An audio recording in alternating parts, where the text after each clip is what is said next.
नेपाल एक बार मन बढ़ गया था उसका कि हम यहाँ पे चीन को अड्डा देंगे। यहाँ पे मोदी जी कहें कि देख बाबू, हम कुछ नहीं बोलते हैं तो इसका मतलब ये नहीं कि हम कुछ कर नहीं सकते। ये हाल हो गया कि नेपाल की सरकार ओपनली पब्लिक में आके बोली थी कि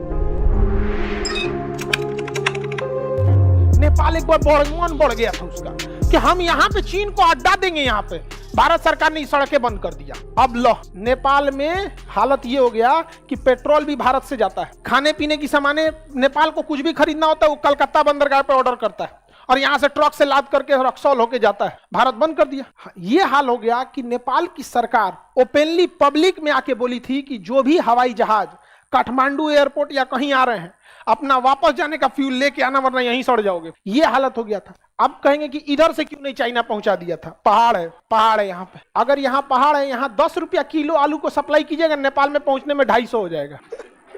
आप खुद से सोच के देखिए, आपको पहाड़ के वो पार जाना है, वो भी हिमालय पहाड़ और तिब्बत के पठार को छोड़ के, कितना किराया लगेगा? एगो नदी पार करने में हालत खराब हो जाता है आप लोग, पहाड़ तो बहुत बड़ा चीज हो जाता है।